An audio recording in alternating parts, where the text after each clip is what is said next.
Oui, on va regarder cette histoire de Smochin, qui était abordée rapidement à la fin du Midot Aaron. Parce que je rappelle le contexte. Donc, on était parti de cette histoire de Xera Shava, qui est la Mida qui est mentionnée Ishmaël, que donc c'était une, une égalité qui était posée entre deux dynimes qui ne sont pas au même endroit dans la Torah par la présence d'un mot commun. Ok, je ne reviens pas sur ça, on a compris. Et après, il nous dit, bon, en réalité, il y a d'autres trucs qui ressemblent à l'Xerashava et en fait qui doivent rentrer dans la même catégorie, qui sont d'autres types d'égalités qui sont mis en place par la Torah. Donc, il y a celle qu'on a dit, parce que c'est à deux endroits différents et que c'est relié par un mot superflu en commun. Ou que parfois c'est ce qu'on appelle Hekesh, que en fait il y a deux notions qui sont associées dans un même pasouk, euh, deux notions qui sont posées comme équivalentes dans un pasouk. Et il y a aussi donc Smuchin qui est la juxtaposition de deux sujets dans la Torah, qui se suivent, c'est pas dans le même verset. On voit bien que c'est des dynimes différents, mais on les a mis les uns à la suite des autres. Et et donc on nous dit, bon, ça, en général, on est d'Oresh, on tire des leçons, sauf Rabbi Yehuda qui n'est pas d'accord, qui restreint le principe. Alors, en fait, la Sugia, source sur cette question-là, c'est ici en Yevamot, Dalet, Aleph Bet, page 4. Ça commence vraiment là, même s'il faut comprendre pourquoi est-ce qu'on en parle avant. En fait, c'est quoi le sujet?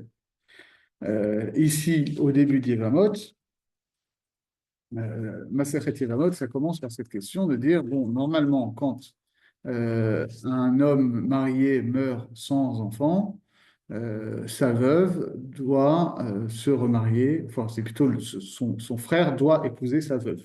Ok. Mais sauf qu'il y a des cas où le frère ne peut pas épouser la veuve parce que ça le mettrait dans une situation de mariage interdit. Typiquement, si lui est déjà marié à la sœur de la veuve, par exemple. Il n'a pas le droit d'épouser deux sœurs, et donc le fait qu'il ne puisse pas épouser deux sœurs fait obstacle à ce qu'il puisse épouser la veuve de son frère. Et la Gemara elle pose la question d'où on apprend ça, et elle l'apprend, je ne fais pas ici, elle l'apprend d'une dracha particulière, donc ça exclut ça. Et donc la Gemara elle conclut, donc ça veut dire que si on a besoin d'un pasouk particulier pour apprendre que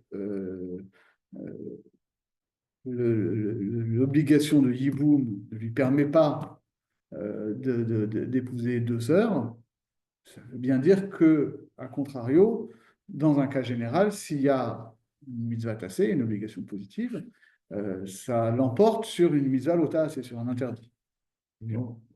Sinon, on aurait ce principe-là, on arriverait ce principe-là, on démontrerait le principe général que un lotard AC l'emporte sur un AC, donc ici, l'interdit d'épouser deux sœurs l'emporterait sur l'obligation de Hiboum. Okay. Vu qu'on a besoin d'une dracha particulière, ça veut bien dire que le principe général il est l'inverse, que normalement, un AC, ça l'emporte sur un lotard AC. Donc, on pose la question d'où on apprend ça. Okay. Euh,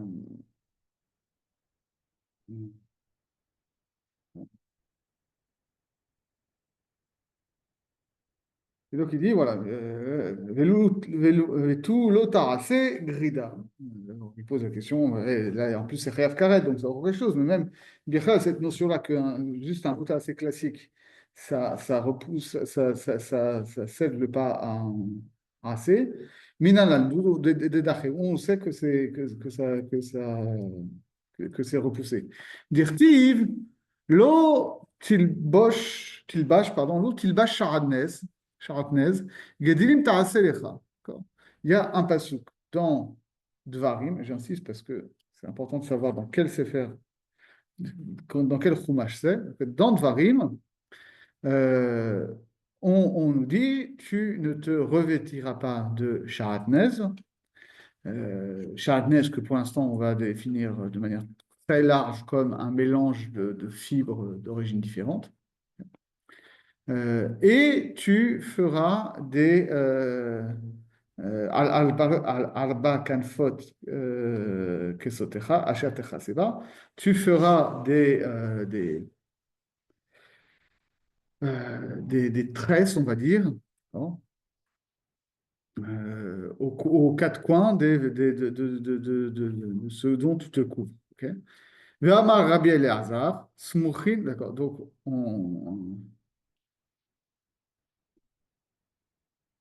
et donc en réalité, là, on n'explique pas ok, ce que ça veut dire, mais on comprend de là que, en fait, l'obligation de faire des tzitzit aux vêtements à quatre coins l'emporte sur l'interdit de Shahatnez, qu'on va définir plus loin, plus précisément, comme un mélange de laine et de lin. Ok.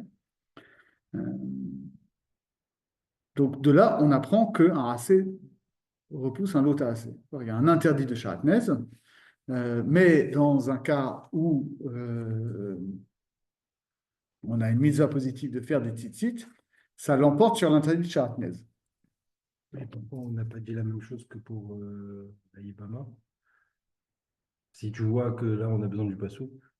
Ah, parce qu'en fait, c'est de ce passouk-là qu'on apprend. C'est ce passouk-là qui Oui. établit le principe général. Ouais, mais là, C'est c'est arbitraire. non, dans la Yevama, on a rien qui nous dit explicitement.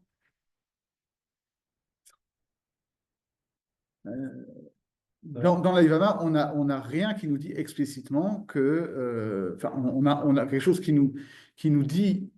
Enfin, on a une dracha qui nous dit que il ne peut pas épouser sa belle-sœur si c'est la femme la veuve de son frère, si c'est en même temps la sœur de sa femme. Ok. Euh, mais on n'a pas de passouk général à ce sujet-là qui autrement nous aurait enseigné ici. En fait, ici c'est pris dans un cas, il faut comprendre en fait. Pour l'instant, on construit la chose. On dit on a un passouk qui associe un interdit à une obligation, l'interdit de Shatnez à l'obligation de tzitzit. Ok. Et de fait, nous, on va l'interpréter comme étant que la mitzvah l'emporte sur l'interdit. Mais comment on le sait? Parce que Ve'amar Rabbi Eliezer, Smuchin minatora minaïm. D'où on sait que l'interprétation de versets juxtaposés, c'est d'Oraita, ça nous apprend ça nous permet donc d'apprendre des lois de la Torah, parce que sinon, si c'est pas d'Oraita, bah, tu ne peux pas faire jouer cette logique qu'une mitzvah d'Oraita repousse un autre, c'est d'Oraita. Okay. Donc, on l'apprend où? D'un pasuk de Teilim, qui dit c'est Mouchim la'ad le'olam, asim be'emet yashar. Okay. On chante ça tous les vendredis soirs, on connaît par cœur, on n'a jamais réfléchi à ce que ça voulait dire, mais c'est pas grave. Non, alors, littéralement, ça veut dire que les mitzvot d'Hachem sont appuyées à jamais et qu'elles sont faites en vérité et en droiture. Okay. Mais c'est interprété comme ça, qui est comme Rachid le dit, je crois. Euh,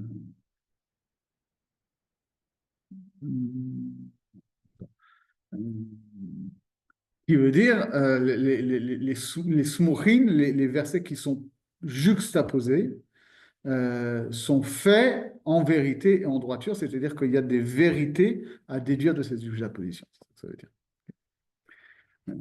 Et que donc le fait que dans un même passouk on ait combiné l'interdit de Shatnez et la mitzvah de Tzitzit nous invite à interpréter cette juxtaposition comme étant que tu ne dois pas tu ne dois pas porter de Shatnez, mais si tu dois faire des Tzitzit, alors ça l'emporte sur l'interdit de Shatnez. On va voir par la suite, à la fin de la Souga, pourquoi Birchlat, ça pose un problème de Shatnez et Tzitzit. Évident en soi. Je ne spoil pas trop. ואמר רב ששת, אמר רבי אלעזר, משום רבי אלעזר בן עזריה, מניין ליבמה שנפלה לפני מוחי שכין, שאין חוסמין אותה, שנאמר לא תחסום שור בדישו, וסמיכרי כי ישבו אחים יחדיו. Et autre exemple qui est donné, bon, euh, donc autre exemple de comment fonctionne ce principe de Sourim. Donc, effectivement, c'est pas clair de Smouchin. Où est-ce qu'on l'apprend? Est-ce qu'on l'apprend de l'Otil Bacha Atmez? Ou est-ce qu'on l'apprend de Semouchim Larad Leolam? Ah, c'est mon crime, on l'apprend. Ouais. J'ai compris que ça veut dire pas ce crime, on apprendrait de l'autre. De l'autre, il bâche tu apprendrais ce mot. Comment? Mais du fait que dans un même verset, on associe ces deux mitzvot qui n'ont aucun rapport. Non, mais tu ne vas pas apprendre un principe par son application. Enfin, Ben, si c'est valable ici, c'est que c'est valable partout, sauf quand il y a une dracha contraire. rien ne te dit que c'est ça. Enfin, j'ai du mal à comprendre. Tu utilises Mouchin pour te dire que le AC, il est d'Oché le Ouais, AC. C'est le même passou que tu apprends que tu peux utiliser ce Mouchin. Ça se mord la queue. ouais, c'est pas clair. D'accord.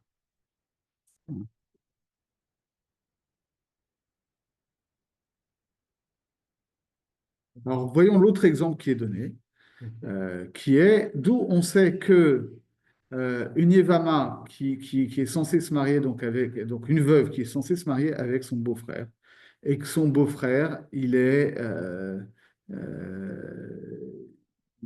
perclus de verrues et dartres et de chancres, et de trucs, hein, que chez En Chosmin Ota, littéralement, on ne la muselle pas.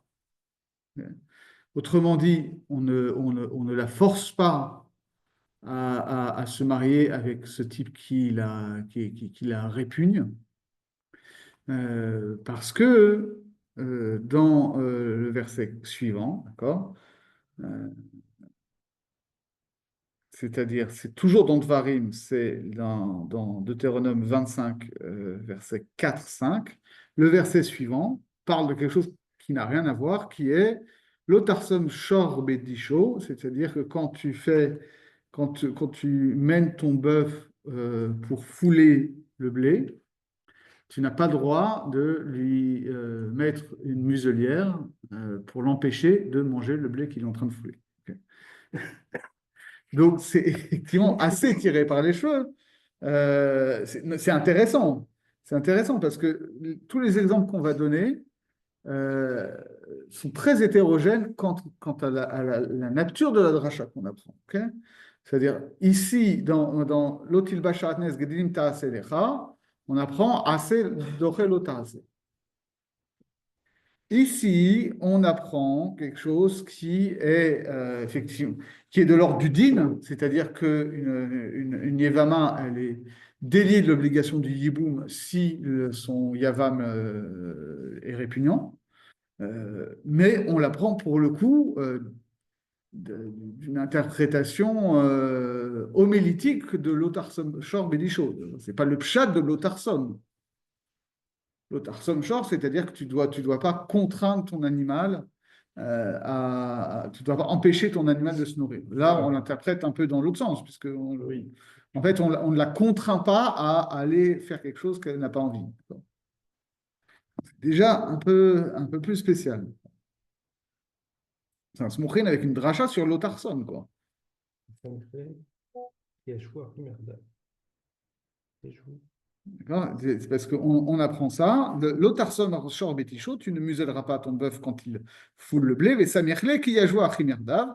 Et le verset suivant, c'est quand il y aura deux frères qui résident ensemble. Umet echad mehem, uven en lo tiye ishat eshet amet, achutza le ishzar, yevama yavo alea, ulkahalo leisha, veyibema. Donc, c'est le verset. Quand il y aura deux frères qui vivent ensemble, qu'il y en a un des deux qui meurt sans avoir de fils, la femme du mort n'ira pas se marier avec quelqu'un d'extérieur. C'est son beau-frère qui devra la prendre comme femme. Donc, il y a une juxtaposition, effectivement, de deux dynimes qui n'ont rien à voir. D'aurais-je quelque chose d'assez incroyable de dire que euh, en plus, on est d'Oresh un peu l'inverse, parce que là, on aurait pensé que le AC de Yiboum, il est doré, le lot AC de l'Otarson. Oui. Et là, on te dit non, en fait, le fait que le AC de Yiboum, il est dépendant au fait que ce soit pas pour elle, que tu sois pas, que tu ne crées pas une souffrance, en fait, une souffrance morale, une souffrance psychologique, analogue à celle du taureau. Ouais, c'est vrai ça, en plus, Ah t'as oui? raison. On aurait pu raisonner exactement le contraire. Ouais.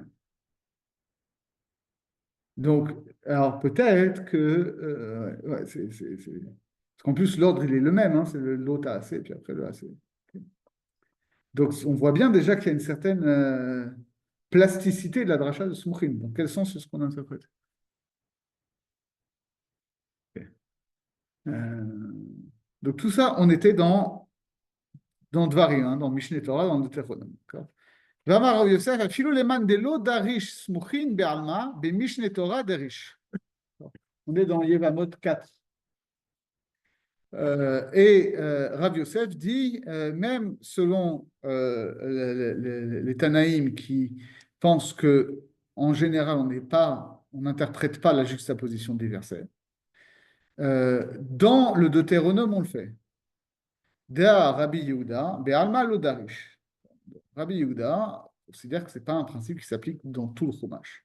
Ovi Mishneh Torah darish. Et pourtant, il va l'appliquer dans le Deutéronome, mais parfois de manière plus large qu'on va le voir que les Chachamim.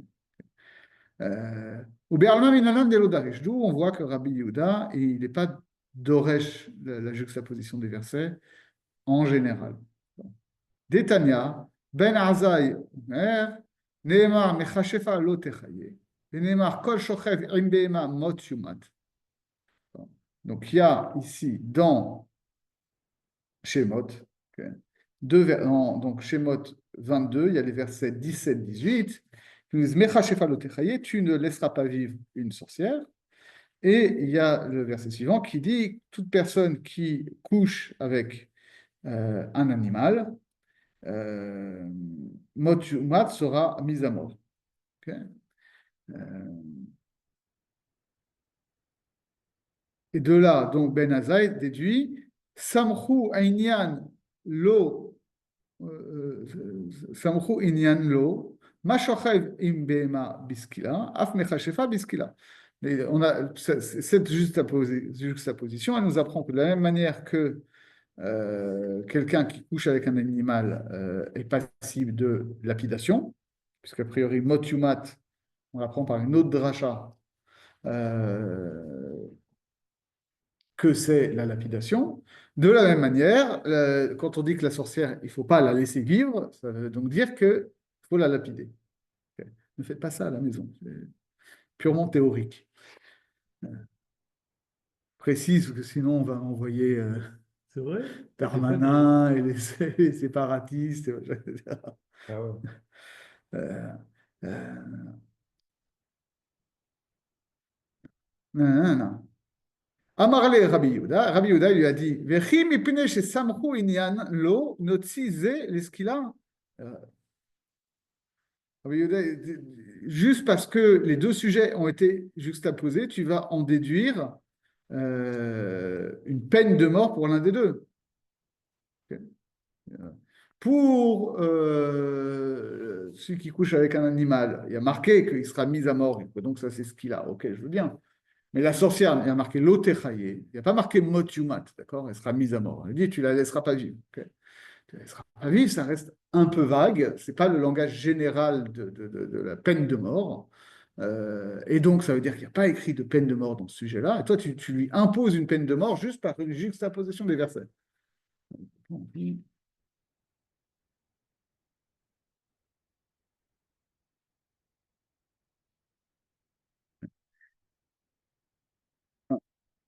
אלא או וידעוני בכלל מכשפין היו, ולמה יצאו להקיש להם ולומר לך מה או וידעונה בסקילה, אף מכשפה בסקילה.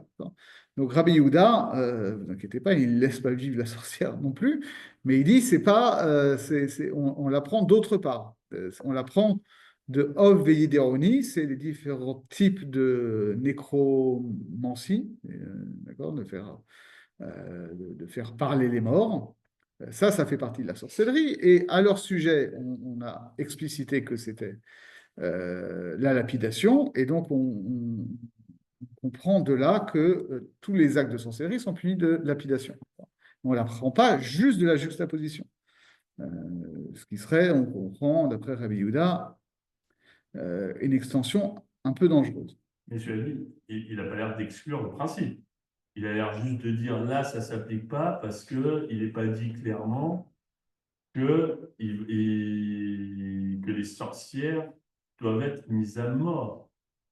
Oui, disons qu'il dit c'est pas si tu peux, c'est clair que les sorcières doivent a priori être mises à mort, en tout cas on ne doit pas les laisser vivre, mais Est-ce qu'il n'apprend pas qu'elles doivent être mises à mort? Est-ce qu'il n'apprend pas du verset sur les sorciers, enfin les autres nécromanciens, enfin les nécromanciens? Ou est-ce qu'il apprend uniquement les modalités de la mise à mort? c'est pas clair pour moi. D'accord. Parce qu'effectivement, s'il admet qu'elles doivent être mises à mort, là, effectivement, ça veut dire que sur le principe, il n'est pas, il n'est pas pour le rapprochement. Mais si, en revanche, il apprend d'ailleurs qu'elles doivent être mises à mort, les modalités de la mise à mort, ça ne veut pas dire, on pourrait juste dire non, c'est que là, il considère que le rapprochement, il n'est pas justifié. Ouais. Comment il comprendrait l'otéchaïe si elle n'est pas C'est la question. Qu'est-ce que ça veut dire l'otéchaïe? Elle ne sera pas vive, mais c'est bizarre qu'on dise l'otéchaïe alors que si c'est pour, tu vois. Non, moi j'ai l'impression que ici, toute la question, c'est la modalité. La mise à mort, ça n'a pas l'air de faire débat. Ouais.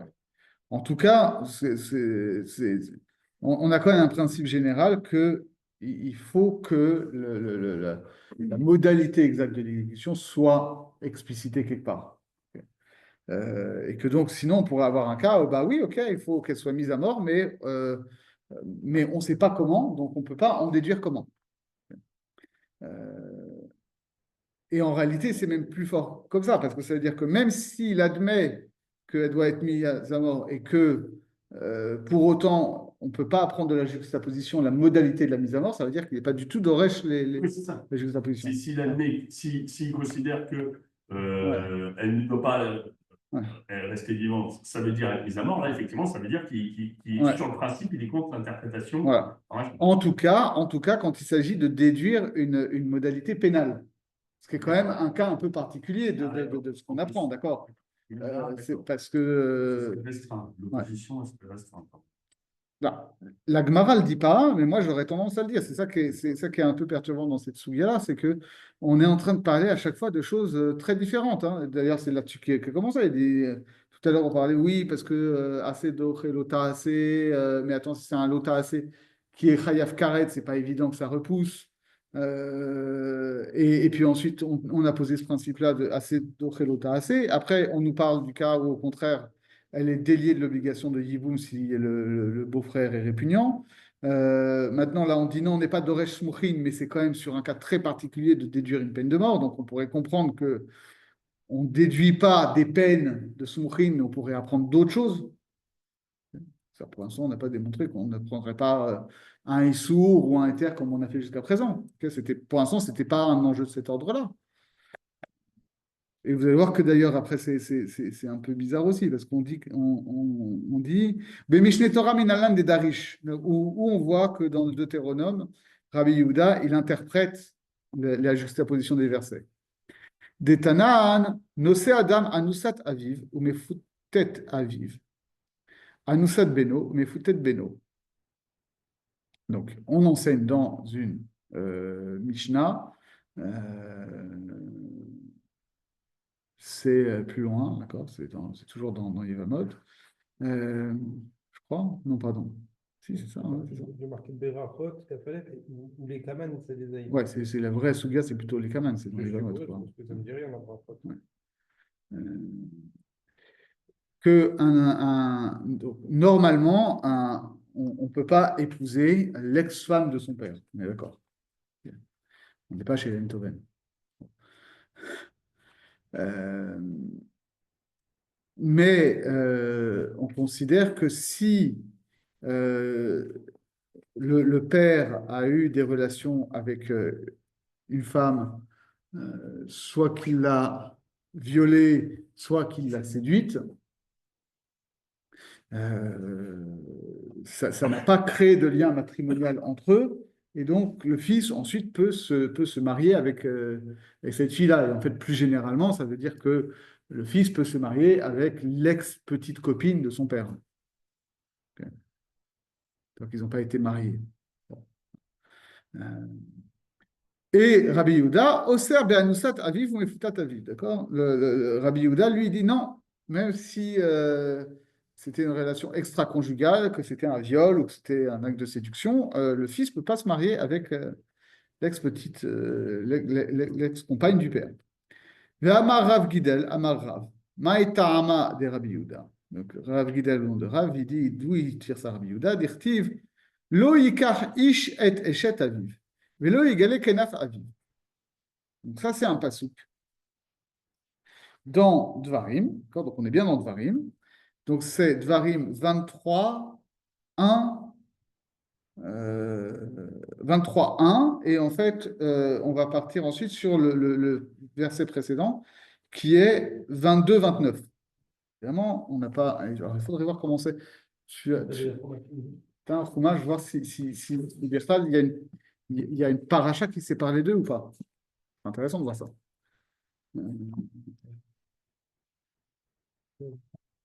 Parce que là, le chapitrage a l'air de faire une séparation, mais le chapitrage, ce n'est pas notre chapitrage.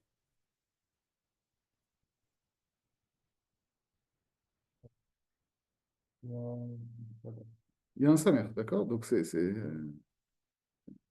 paracha stuma. Okay, donc il y a ça.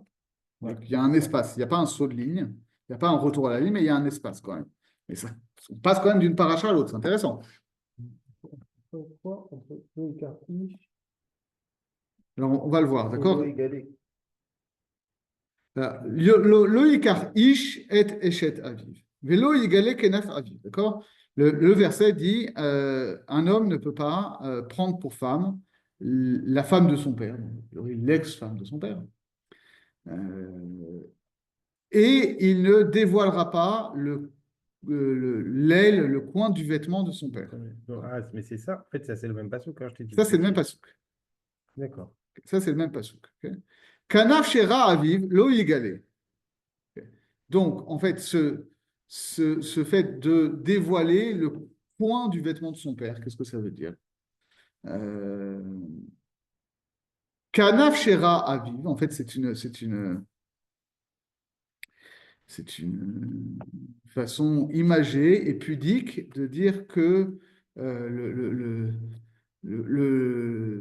ce qu'a dévoilé son père, le coin du vêtement que son père a dévoilé, lui ne doit pas le dévoiler.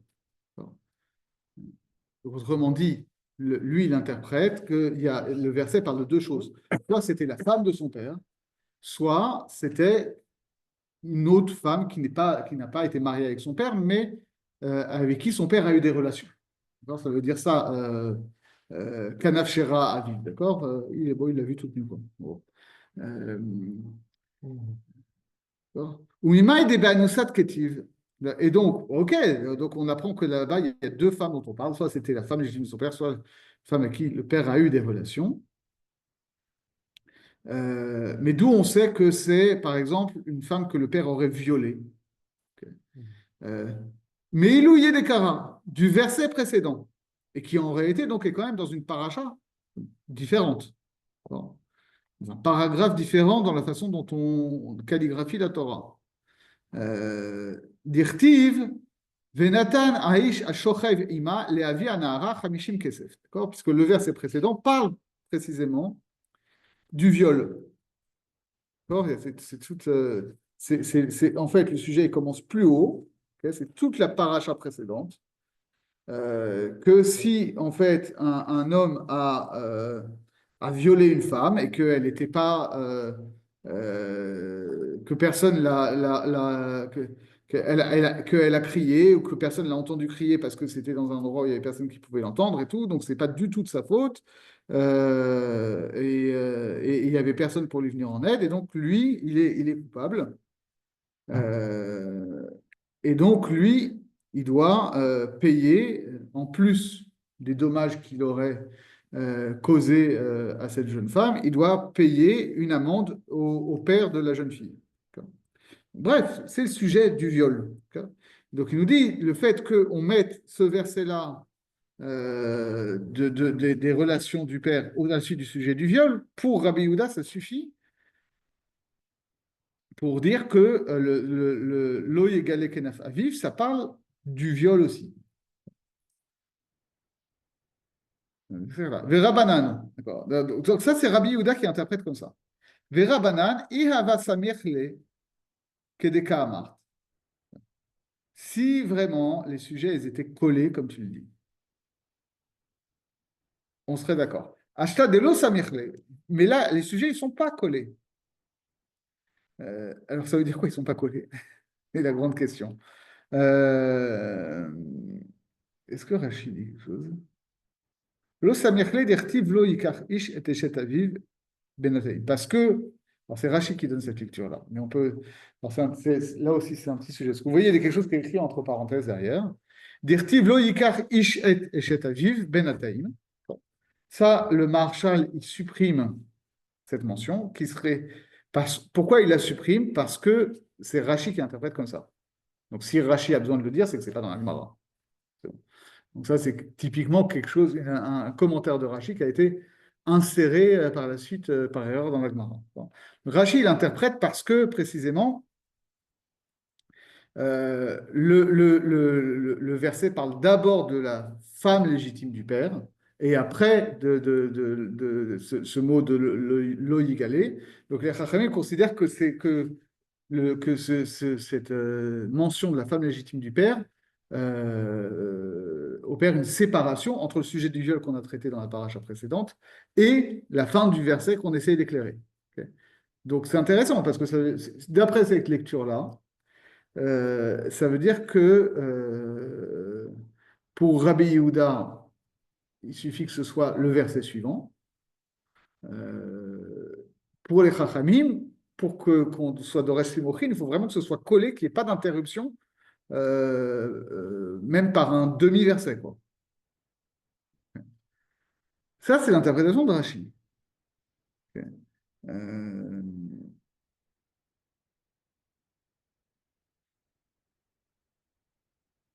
Et c'est l'interprétation de Tosfot aussi. Je ne sais pas pourquoi Tosfot se fatigue à répéter, puisqu'il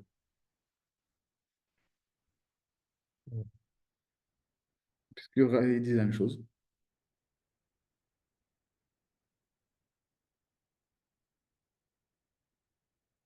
On est d'accord, hein?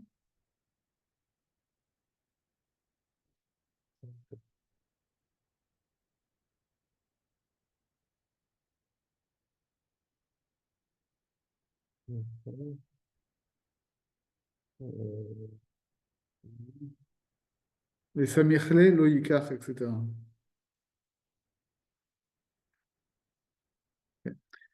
Bon, s'ils n'avaient pas dit ça, moi j'aurais eu tendance à dire que c'est pas Samir parce que pour le coup, c'est pas dans la même paracha. En fait, Tosfot, ils n'avaient pas ce Rachid. Ouais. Ils n'avaient pas non plus la parenthèse du rachat. Non. T'es sûr qu'aucun d'eux n'avait la parenthèse. C'est pour ça que le Maharshal la supprime. Mais si donc cette parenthèse n'existe pas, enfin, s'il faut supprimer cette parenthèse, ça ouvre quand même à d'autres interprétations possibles. Ouais, non, je veux dire, tu peux imaginer qu'il y avait des versions de Rachid où il n'y avait pas ce Ouais. Rachid, puisque certains l'ont mis dans la Gemara. Ouais. Bon, en tout cas, donc, là, on voit aussi quelque chose d'intéressant, c'est que ça veut dire que quand Rabbi Yehuda applique le principe de Smouchin dans Mishneh Torah, pour le coup, il l'applique de manière plus large que les Chachamim. Point à noter. Ouais. Okay.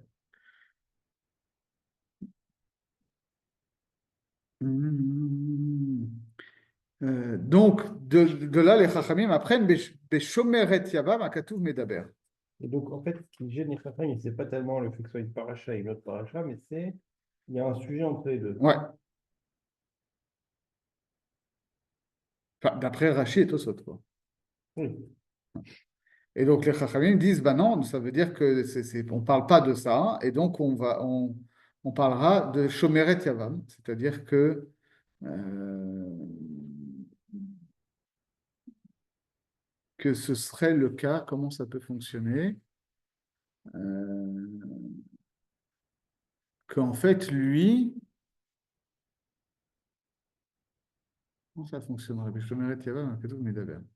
C'est-à-dire que elle attend le Yavam, et le Yavam, c'est le père, donc. Ok. Donc, c'est ça. Si elle est Shomeret Yavam, et qu'on l'appelle Kenaf Aviv, c'est que c'est la Shomeret Yavam, que Shomeret Yavam du Yavam, et le Yavam, c'est le père. D'accord. Donc, lui, c'est le fils, donc on lui interdirait de se marier avec la veuve de son oncle. Oui, mais c'est évident. Justement, c'est bien. C'est pour ça qu'on dit Vela avor alav beshne lavim. Donc, pour lui imposer deux interdits. C'est-à-dire que si il va coucher avec la veuve de son oncle et que son oncle n'a pas eu d'enfant avec elle, il transgresse deux interdits. L'interdit d'avoir des rapports avec avec la femme de son oncle, avec sa tante, et d'avoir des rapports avec une femme qui a déjà un lien matrimonial avec son père, puisqu'elle est liée par Yiboum à son père. La femme de son oncle, ça fait partie des Rayot. Euh, ouais. Oui, puisque dans ce genre de configuration, la seule chose qui est permise, c'est l'oncle maternel avec la fille. Je crois que ça, c'est l'exception. Qui est une bizarrerie d'ailleurs. Ou Mishneh Torah, Maïta Amad et Darish. Alors maintenant, on passe à un autre sujet. Donc on a compris que Rabbi Yehuda, c'est pas qu'il interprète forcément jamais les juxtapositions dans le reste de la Torah, mais en tout cas, il en restreint l'application. Et au contraire, dans Mishneh Torah, il a l'air d'en faire une application plus large. Et donc, pourquoi? Ibaet Ema Mishum de Mucha, Ibaet Ema Mishum de Mufne. En réalité, c'est pas gratuit, il peut y avoir deux raisons possibles. Soit parce que la présence du sujet comme ça, dans le contexte qui n'a l'air peut-être pas le sien, induit une dracha, ou parce qu'il y aurait des mots superflus, et que donc ces mots superflus, justement, permettraient une sorte de xéracheva avec un seul mot libre, quoi, d'accord? Il y aurait, on ferait un espèce, comment on va le voir? On va faire une espèce de mixte, on va dire, voilà, ben dans le sujet ici, on va voir qu'il y a un mot superflu qui ne renvoie pas à un autre mot superflu comme une xérachala classique, mais qui serait comme une petite astérix en disant, ah, attention, ici, il faut être Doresh Mochin. Et d'après Rabbi Yehuda, ce serait en réalité, comme le disent les commentateurs, en réalité, c'est des principes qui s'appliqueraient partout, sauf que c'est systématique dans le Deutéronome. On va voir comment ça fonctionne, d'accord? Iba etema mishum de mouchar, d'accord? Soit parce que le contexte l'implique, d'accord? Pourquoi? Deimken yertive la hamna gabe arayot. Parce que si cette indication-là, d'accord, que en fait l'interdit qui est suggéré par Loïgalé Kenaf Aviv, en fait, ça renvoie à des relations incestueuses parce que c'est sa tante, etc. C'était pas là qu'il fallait l'écrire avec les autres relations incestueuses. Donc, le fait que ça a été déplacé ici montre bien que on doit l'interpréter dans le contexte de la paracha qui précède et pas dans le contexte du paracha qui n'est pas du tout là. En fait, on interprète en fonction du contexte dans lequel il a été placé. Mishum Demoufne, et tu peux aussi voir qu'il y a un mot en trop. Deimken, Lichtov Lo Yikach Ish et Eshet Aviv. Dis-moi juste qu'il n'a pas le droit de prendre la femme de son père. Lo Yigane Kenaf Aviv le Mali. Et ce Lo Yigale, qu'est-ce que ça nous apprend? Shema Mina le Afnouye. Ça, c'est un peu... Quel rapport avec le fonctionnement des marines ou pas? Alors, pour l'instant, effectivement, c'est pas clair. Euh,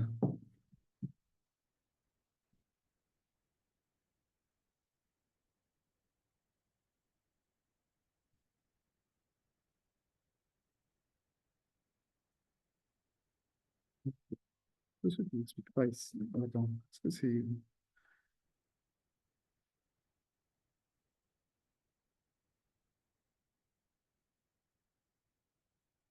Le mouchar, on le comprend en fait. Euh, c'est pas expliqué ici. Ah,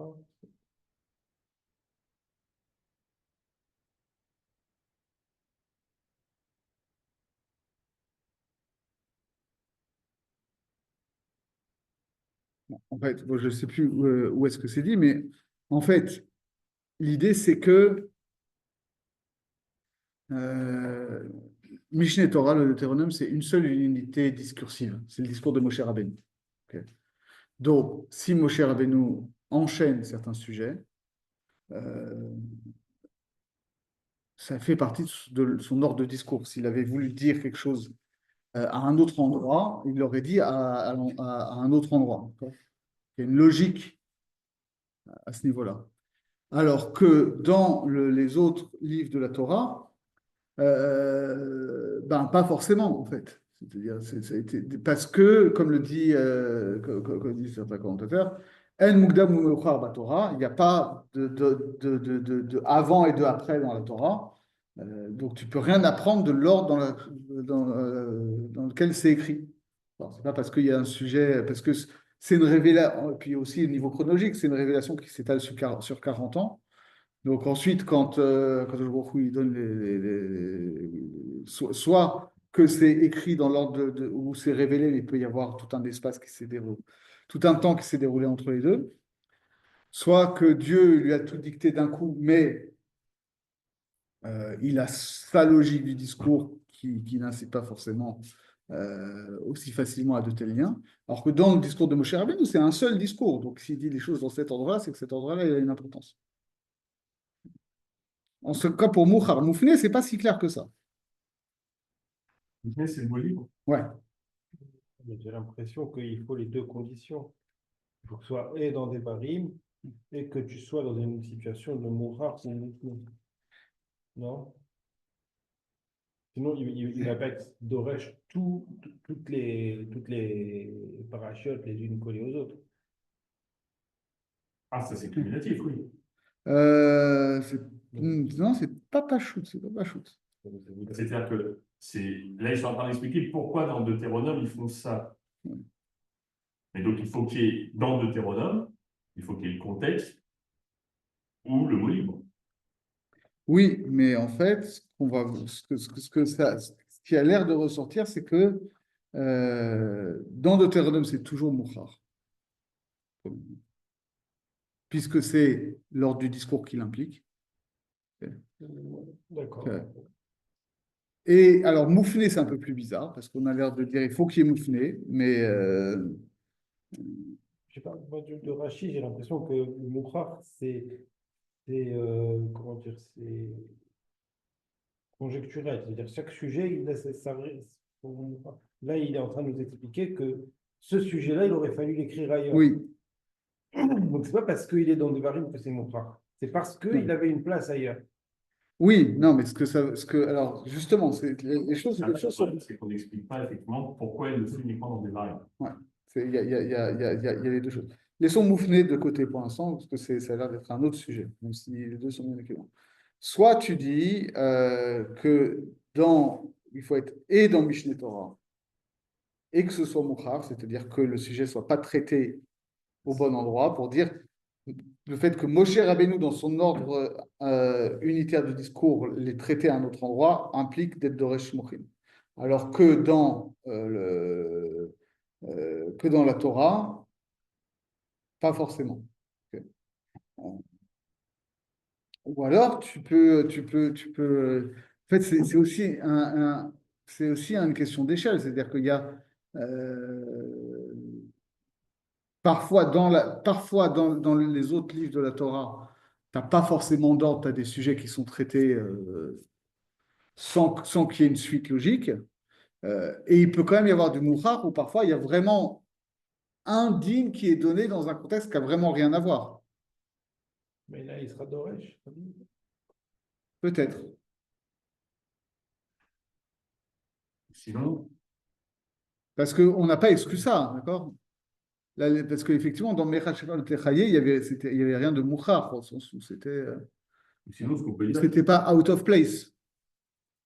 c'est pas parce que dans Deutéronome, Moshe, il a une logique que pour autant, tu peux apprendre enfin, il y a lieu d'interpréter en fonction du contexte. Enfin, il n'y a pas forcément un contexte commun qui t'impose d'interpréter la suite par ce qu'il y a avant.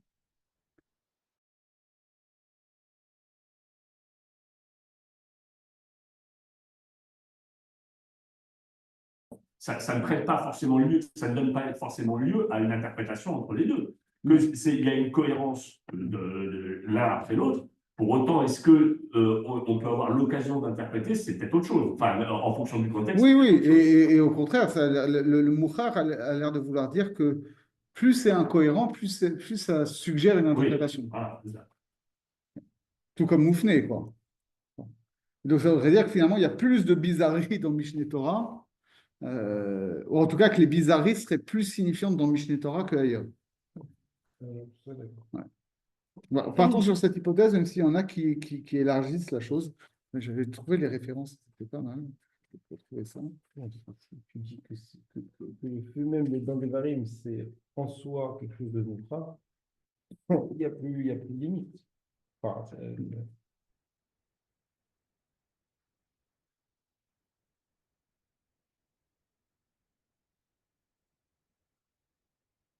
Hum.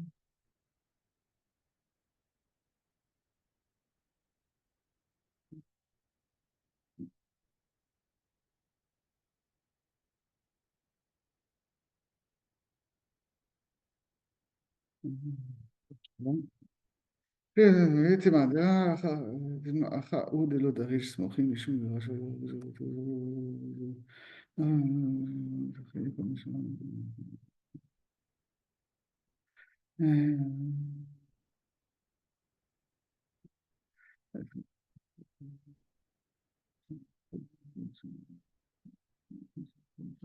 השערים ועל מה היה דריש וידע סמוכים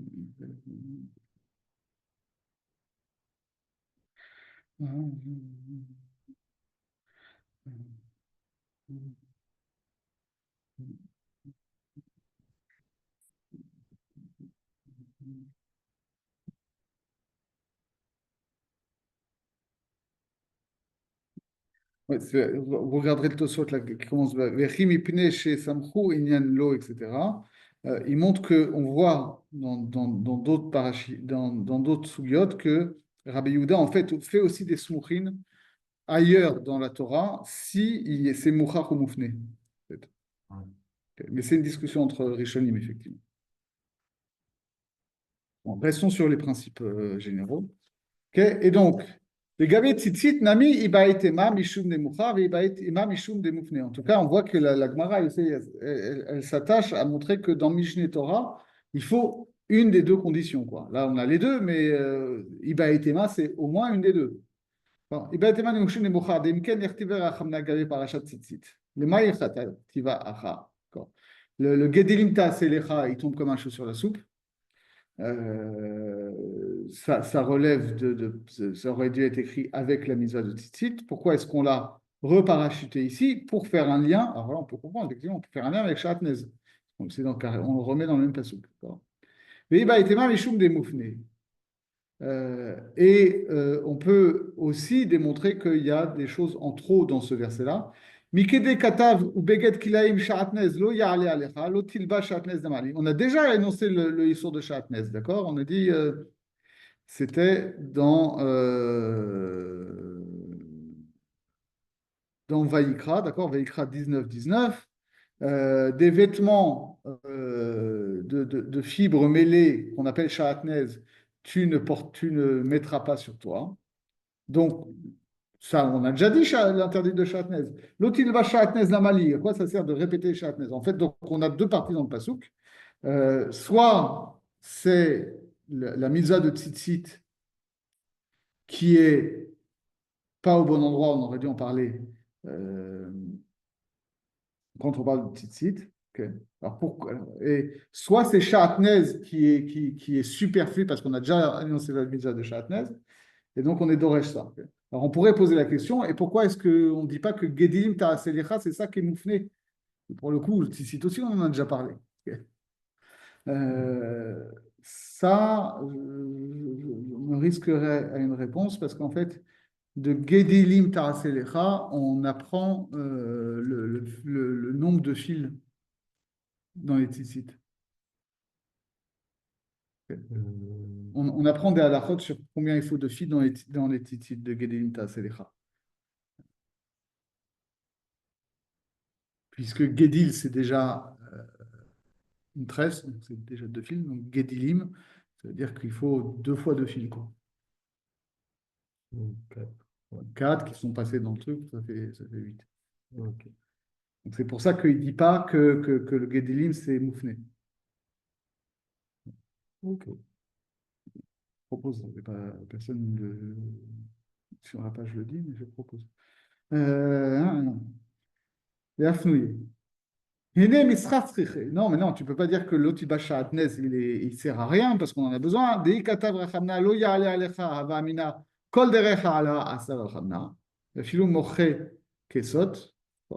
Parce qu'il y a un verset qui dit tu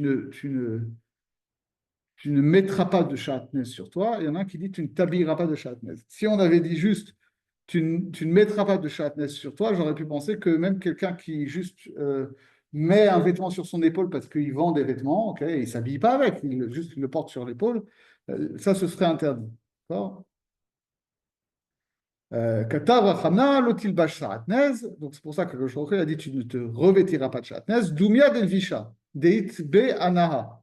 Voilà, ce qui est interdit, c'est pas seulement de s'habiller avec, c'est aussi de le mettre sur soi, mais d'une façon où tu en profites quand même. Tu en profites comme d'un vêtement, d'accord? C'est-à-dire, par exemple, tu mets ton pull sur les épaules, okay, ça te tient chaud, ça s'appelle shatnez. Okay. C'est différent du mec qui porte le pull sur le bras pour le montrer aux acheteurs. Veikatav rachamea lo tilbash. Si on avait eu que l'otilbash, amina davkal visha de nafish aniata, aval ha'ala lo. Et si on avait juste marqué tu ne te revêtiras pas, j'aurais pensé c'est juste s'il enfile le pull que c'est problématique, mais s'il le met sur ses épaules, c'est pas problématique, parce qu'il est, c'est pas habillé avec. Donc on a besoin des deux versets. Imken lichtov rachamna l'otilbash shatnez. Donc, mais maintenant, ok, mettons que l'otilbash shatnez, on en a besoin. Mais l'otilbash shatnez, on ne dit pas que ça. On dit l'otilbash shatnez, tsemer ou fishtim yachdav. Ne te vêt pas de shatnez, de la laine et du lin ensemble. Donc, ce laine et lin ensemble, c'est superflu, puisque c'est ça que ça veut dire shatnez, a priori. Et comment on le sait? Mikede katav ou beged kelaim sharatnez lo ya'ale alecha. Parce qu'on nous a dit, le verset dit, un vêtement de sharatnez, de fibres mêlées, tu ne porteras pas. Vetana deve Rabbi Ishmael, hoil venemar betorah stam begadim ufrat lecha katuv be'echad mehem tsemer ou pishtim, d'accord? L'école de Rabbi Ishmael dit, dans la Torah, on parle des vêtements sans spécifier qu'est-ce qu'on appelle vêtements, sauf dans une instance particulière, qui est à propos de la tsaraat des vêtements. Donc, en Vaïkra 13, 47, on dit Ve'abeged ki yebo nega tsaraat, bebeged, pardon, semer au bebeged pishtim. D'accord? Le vêtement où il y aura une plaie de tsaraat, dans un vêtement de laine ou dans un vêtement de lin. Donc, de là, l'école de Rabbi Ishmael apprend que quand on parle de vêtements, en fait, on parle que de vêtements de laine ou de vêtements de lin. Et donc, puisque quand on parle de beged, c'est forcément ou de la laine et du lin. Donc, quand on parle de beged de fibres mêlées, c'est forcément fibres de laine et de lin. Parce que c'est les deux seuls types de fibres qui s'appellent beged d'après Rabbi Ishmael. Donc, on n'avait pas besoin de répéter mêlé de laine et de lin. C'est impliqué par le fait qu'on parle d'un vêtement. Oui, c'est-à-dire quand on parle d'un vêtement, on parle soit de fibres de lin, soit de fibres de laine. Donc, si on parle d'un vêtement de fibres mêlées, c'est de laine et de lin.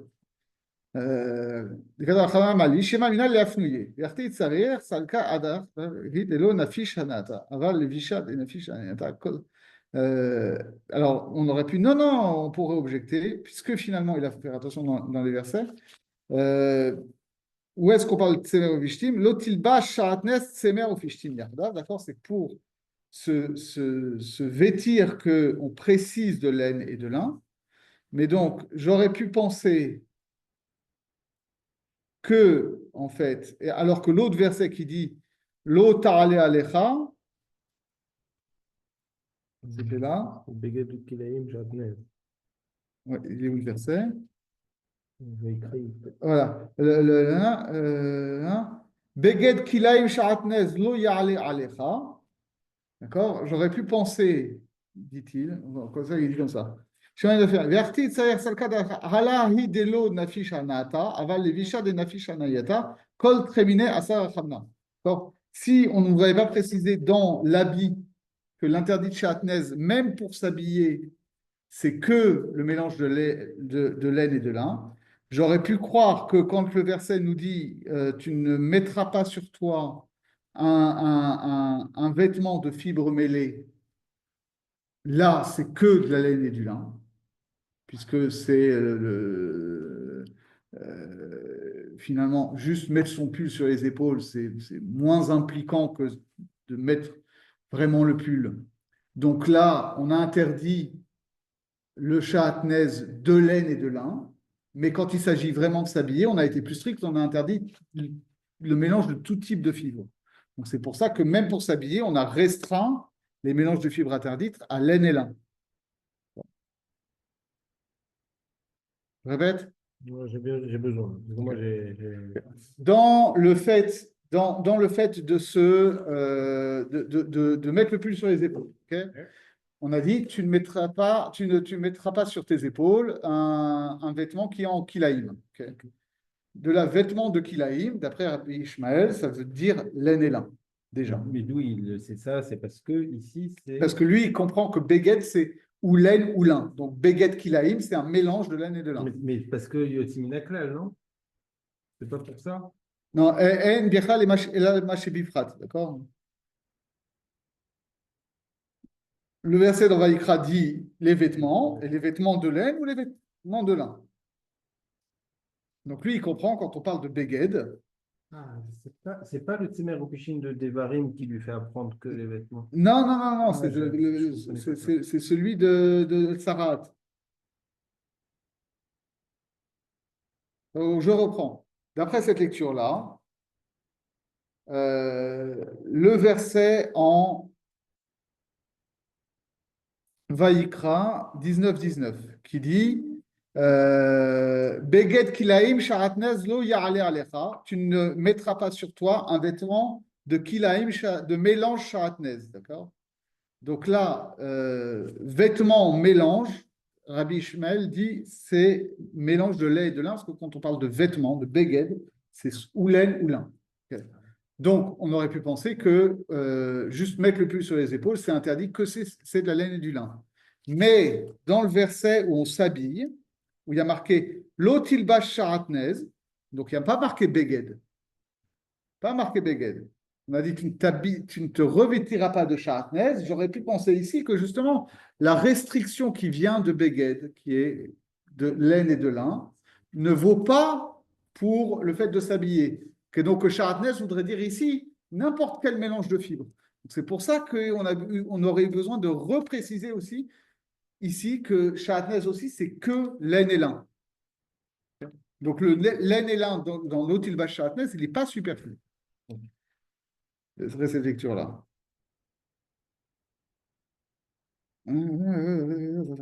כתב הכנת צמר ופשעים. אם כן, לשתוק קרא מיני, ותיתה שעטנז מעלה.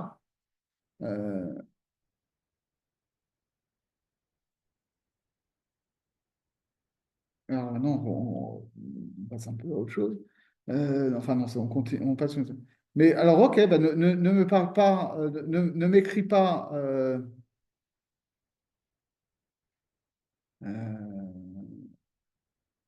Ne m'écris pas Tsemer Fishtim, d'accord?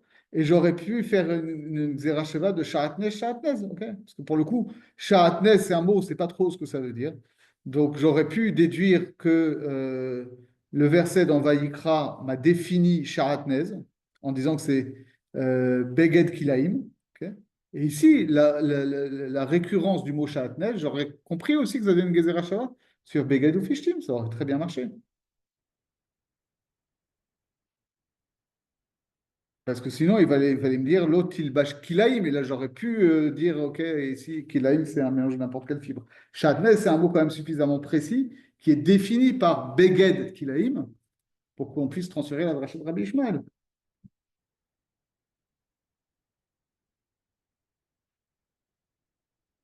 Vetana de Rabbi Ishmael, Tama de Katawachana Tzene Opishim, Alo Vachi, Kilaïm et Tzitzit, Ava Amina de Asar Achamna.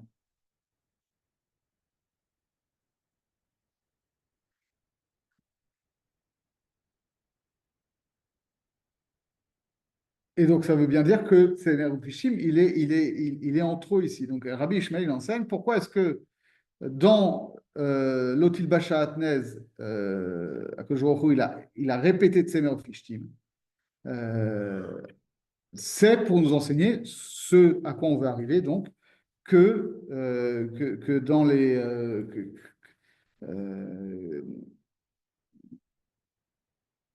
Que dans le cas des tzitzit, on autorise Shahatnez. Sinon, j'aurais pu dire Avamina de Asar Achamna.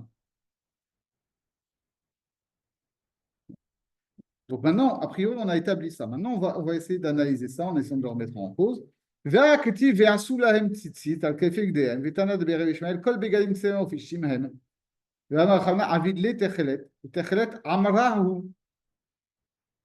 D'accord. Et mais non, en fait, Nachinami, mais en fait, Rabbi Ishmael, il n'a pas besoin de ce smouchin-là pour apprendre ça. Parce qu'en réalité, à l'intérieur même du sujet de Tzitzit dans Bamidbar, d'accord, à la fin de Parashat Shel Aricha, si je ne me trompe. Donc la Parashat Tzitzit qu'on récite dans le schéma, on va voir que de toute façon, l'autorisation de Shatnez, elle est implicite. Pourquoi? Parce que le passage qui dit Ve'asu lahem tzitzit al kanfe bigdehem. Ils feront des tzitzit au coin de leur beged. Or, comme le dit l'école de Rabbi Ishmael, kol begadim semer fishtim em. Dès qu'on parle de beged, c'est soit de la laine, soit du lin. Vera chamna avidle techelet. Et il dit il faut que tu mettes un fil de techelet, un fil teint en bleu avec une certaine teinture spéciale qui s'appelle techelet. Le techelet amrahu. Et ce fil de techelet, il est forcément en laine. Umimai de techelet amrahu. D'où on sait ça, que le techelet, c'est forcément un fil de laine. Mideshesh kitna techelet amra. quand on parle de... c'est un peu spécial là. Comment ça fonctionne? Vu que on parle pour les vêtements du Cohen, qu'ils doivent être en chèche. Et le chèche, c'est le lin. Donc ça veut dire que le techelet, c'est la laine. Alors comment ça fonctionne cette chose-là? הכתיב מכניסי בד שש מוזר ובד ההיינו פשתים ולבש לא כהן גדול ותכלת עמרה וכן שאר צבעים האמורים בבגדי כהונה על גמר לתולעת שנים שאין בגדי כהונה אלא מצמר ופשתים תכתיב בספר יחזקאל בגדי פשתים ילבשו ולא יעלה הצמר שמן עליהם. Alors c'est un peu, faut faire le rachis parce que le raisonnement est un peu elliptique, d'accord? Car il est écrit donc dans Shemot, Mechne Sebad, Shesh Mozal. Il doit faire des pantalons de bad, de Shesh torsadé. Et donc, bad, Hainu Pishti. Ce qu'on appelle bad, c'est le lin. Comme on l'explique dans Masechet Yoma. Bad, Davar Aole Bad Bevad. C'est bad, pourquoi ça désigne le lin? Parce que c'est quelque chose qui pousse parallèlement, j'ai l'impression que c'est ça que ça veut dire.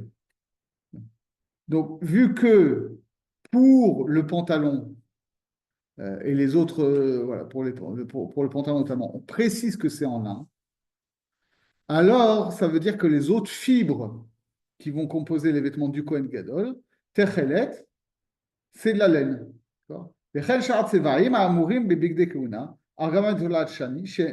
Tout ce qui est les fibres colorées des vêtements du Kohen Gadol, c'est en laine. Pourquoi? On l'apprend dans Yecheskel, parce qu'on dit Vaya bevoem el sharei chatzer apnimit bigde pishtim yilbeshu velo ya'ale alehem tsemer bisartam besharei chatzer apnimit uvaita. Dans Yecheskel, on nous décrit comment est-ce que le Kohen Gadol, à Kippour, rentre dans le Kodesh HaKodashim, et on nous dit il ne portera que des vêtements de lin, il ne portera pas de laine. Or, ça fait pas si longtemps que ça qu'on a fait la Avoda de Yom Kippour, on sait très bien, et puis qu'on a fait les parachiotes de Tetzavé, etc., on sait très bien que le Kohen Gadol, il a deux types de vêtements. Il a les mêmes vêtements que le Kohen classique, c'est-à-dire le pantalon, la ceinture, le turban et la tunique, qui sont en lin, et il a quatre autres vêtements colorés. Enfin, il y a le tzitz qui est une plaque en or, et ensuite il y a le meil, le éphod et le choshen, qui sont faits en or et qui sont faits avec des fils de couleur bleue, couleur rouge, couleur pourpre, etc. Et on sait que le Kohen Gadol fait son service avec les vêtements de lin et les vêtements de couleur, mais qu'à Kippour, il ne met que les vêtements de lin, que les vêtements blancs pour rentrer dans le Kodesh HaKodashim.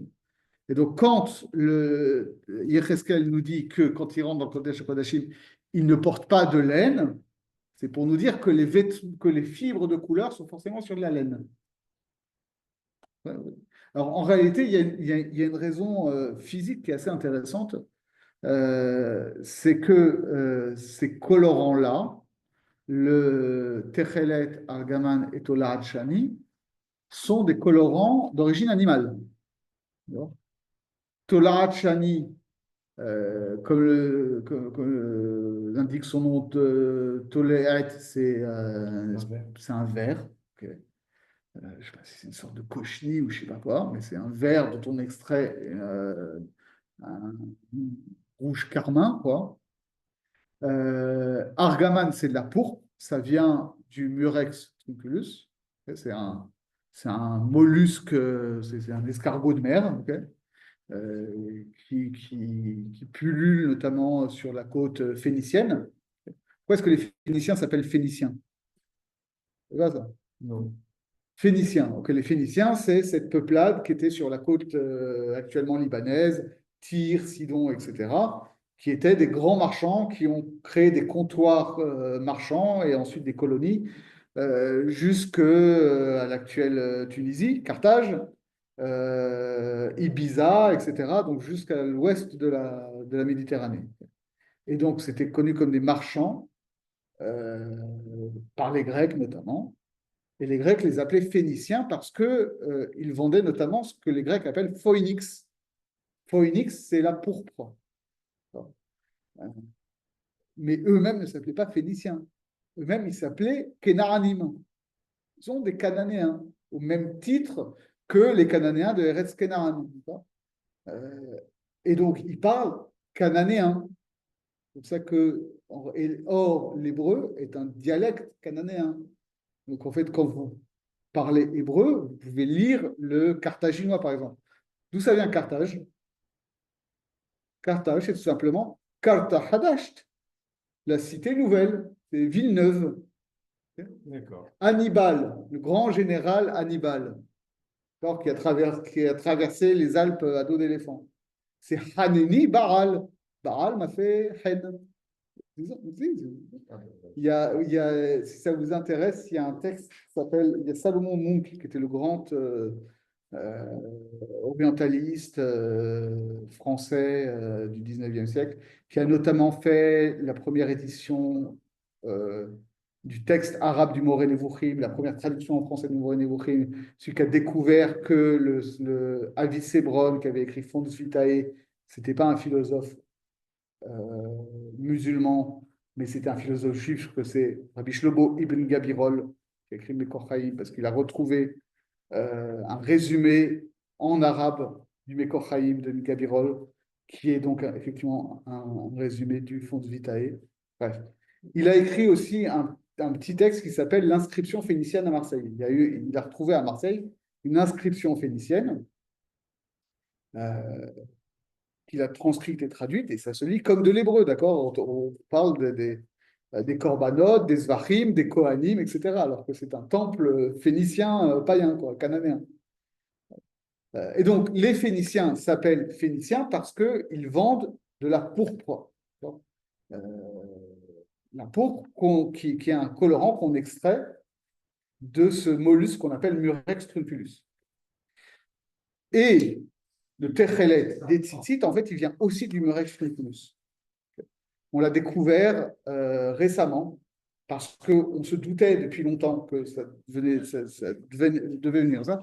On n'arrivait pas à trouver comment. Et un jour, il y a des chercheurs, je ne sais plus si c'est l'université hébraïque ou quelque chose, qui, par inadvertance, ont laissé les seaux de pourpre dehors. Et en fait, ils se sont rendus compte qu'avec l'oxydation au soleil, cette pourpre devenait bleue.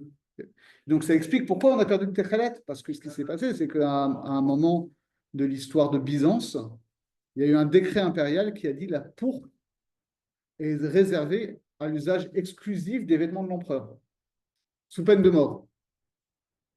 Donc, vous ne pouvez plus exploiter la pourpre. Donc, vous ne pouvez plus avoir le Techelet. Et donc, ce qui est intéressant, c'est que ces colorants-là, qui sont tous d'origine animale, ne se fixent que sur des fibres d'origine animale.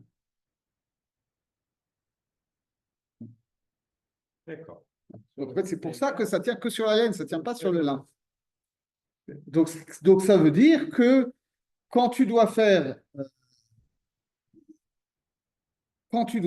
des tzitzit avec du techelet et que tu as un vêtement en lin, tu es obligé de mettre un fil de laine. Donc, tu n'as pas le. Alors, il y a toute une discussion par ailleurs. Est-ce que finalement ce AC d'Ochelota AC, ça veut dire que ça autorise dans n'importe quel cas, c'est vraiment d'Ochelota AC, qu'à partir du moment où tu as une obligation de faire des tzitzit, alors tu n'en as plus rien à faire de shatnez, ou alors c'est dû au fait que là, tu ne peux pas faire autrement. Que si tu as un vêtement en lin, tu es obligé de mettre un tzitzit en laine parce que le techelet ne tient que sur la laine. Ça, c'est une discussion qu'on n'aborde pas pour l'instant. On finit la soulia. La première manche de l'alternative.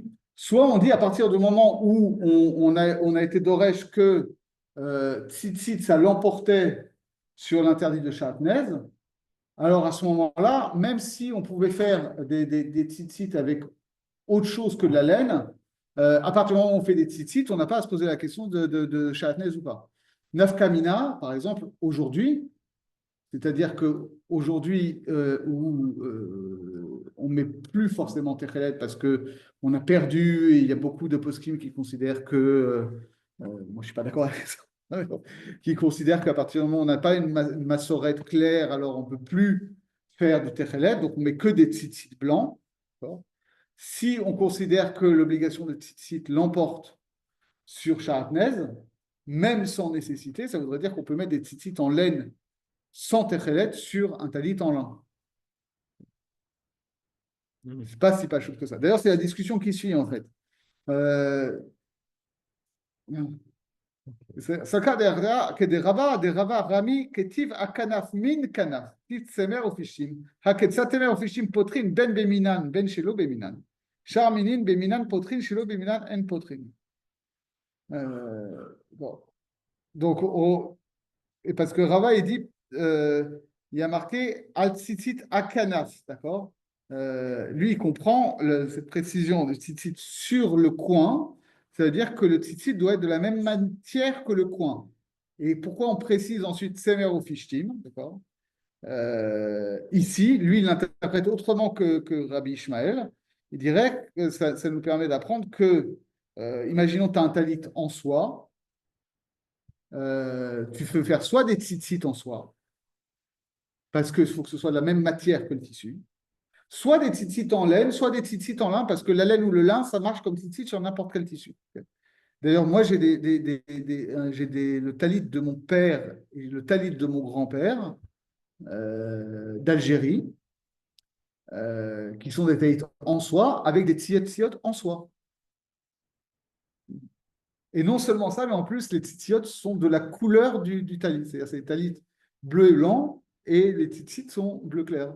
Et j'ai un talit comme ça qui est blanc et cuivre, et les tzitzit sont cuivrés. D'accord. Une autre époque. D'accord, donc là, Tsemer Ofishim, ça viendrait nous apprendre ça. On nous dit, mais Vea Tana de Rabbi Ishmael les de Rava. Mais ça c'est l'option de Rava, mais en fait, Tana de Rabbi Ishmael, ils ne sont pas forcément dans cette optique-là. Donc, ils peuvent interpréter autrement Tsemer Ofishim. Et Starir, alors on aurait besoin, pourquoi? Donc, ce ne serait pas libre. Sakadecha Amar. Qui dit Yuka de Rava à Kanaf min Kanaf, et Achik Amar Achamna, Avidle Tsemer les Fishtim les Fishtim. Et Avidat Tsemer les Tsemer Tsevia, Aval Tsemer les Fishtim ou Fishtim les Tsemer, Lokada Achana Tsemer les Fishtim, la Filut Tsemer les Fishtim ou Fishtim les Tsemer. Alors, qu'est-ce que ça veut dire? Ça fait un peu vite. Et ça reste qui dit Yuka de Rava à Kanaf min Kanaf, Achik Amar Achamna, Avidle Tsemer les Tsemer, Fishtim les Fishtim.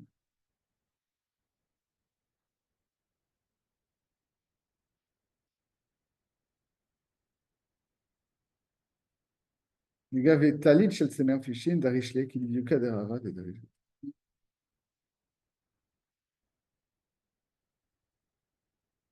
אחי,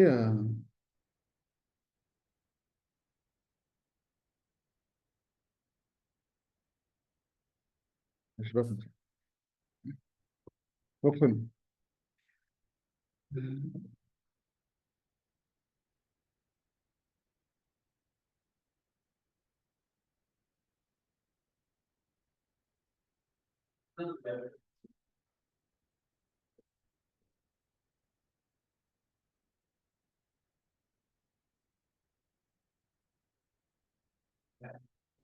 Donc, il dit, tu en as besoin parce que tu aurais pu faire un diouk comme celui de Rava, Ouais. mais d'une autre façon, en disant un canaf, une canaf, אחי, גם, strictement. voilà.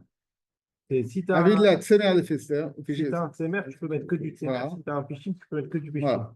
וכי אביד לה צמר לצמר, צביה, אבל צמר לפישתים, פישתים.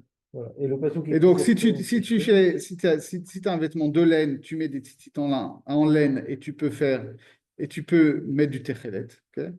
Mais tsemer et pishtim, ça ne marche pas. Et pishtim et tsemer, ça ne marche pas non plus.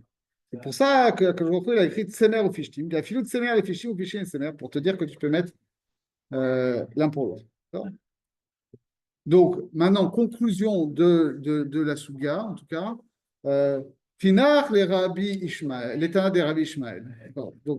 Donc, on a démontré que assez dochelota assez, d'après Rabbi Ishmael, à partir de Tzitzit. En réalité, toute cette Souga-là à propos de Tzitzit, d'accord, que le assez de Tzitzit est doché le lota assez de Sharatnez, pour l'instant, ça fonctionne d'après Rabbi Ishmael. On n'a pas démontré dans l'absolu. Et donc, après, la Gemara passe à autre chose. Les Rabbanan Manalaou, les Chachamim, d'où est-ce qu'ils apprennent? Ça veut dire qu'ils ne sont pas d'accord avec Tanad et Ishmael, mais on aimerait bien trouver un enseignement qui n'est pas attribué à une école en particulier, parce que la halakha, elle est comme le Tanad et Rabbi Ishmael, donc c'est pas rejeter la halakha. Mais on voudrait un avis tanaïtique qui n'est pas affilié à une école en particulier. Donc, on va chercher un autre avis pour savoir que assez d'autres assez. Et donc, les Rabbanan, Mana, Laou, Nafka, Laou, d'où est-ce qu'ils l'apprennent? Et on ne va pas faire ces souliers-là, mais c'est l'histoire que l'obligation de se raser la tête quand on est frappé de tsaraat, et de ce fait qu'on doit se raser toute la tête. Or, normalement, on n'a pas le droit de se raser les péotes. De là, pour les Chachamim apprennent que l'obligation de se raser la tête quand on est atteint de Tsaraat l'emporte sur l'interdit de se raser les péotes. Et donc, avec ça, on a vu Smouchin, en réalité. Alors, je résume. Qu'est-ce qu'on a vu de Smouchin? En fait, on a tout vu, on n'a rien vu. On a vu que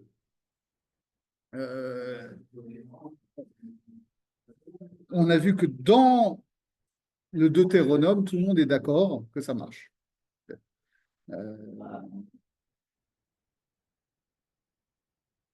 Aussi bien pour Rabbi Yehuda que pour les autres, que Rabbi Yehuda a l'air de l'appliquer de manière même plus large que les autres. Mais qu'il faut quand même qu'il y ait soit Mouchar ou Moufné. Mais ça a l'air de dire que c'est, en fait, de facto, ça a l'air d'être toujours le cas dans Mishneh Torah. En fait, ce serait pour ça que dans Mishneh Torah, ça marche toujours, parce que c'est toujours comme ça. En fait, il y a deux lectures, quoi. Soit on dit ça marche, il faut que ce soit Mouchar ou Moufné. Et dans Mishneh Torah, c'est toujours le cas. Et donc, ça veut dire que dans les autres Khumashim, si c'est Mouchar ou Moufné, ça marche aussi même pour Rabbi Yehuda. Et donc, pour les Chachamim, ça marcherait même s'il n'y a pas Mouchar ou Moufné. Soit on dit que d'après Rabbi Yehuda, ça marche que dans Mishneh Torah, que même dans Mishneh Torah, il faut Mouchar ou Moufné.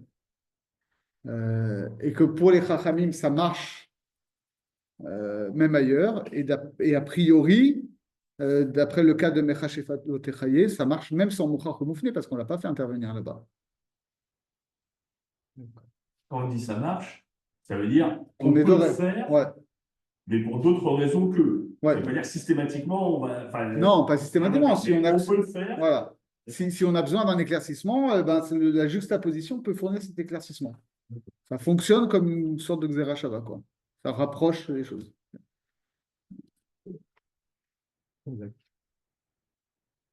Okay. Voilà. Et donc, alors la semaine prochaine, je suis réquisitionné. Bon, comme tout le monde, je pense. La prochaine, ça va être un peu.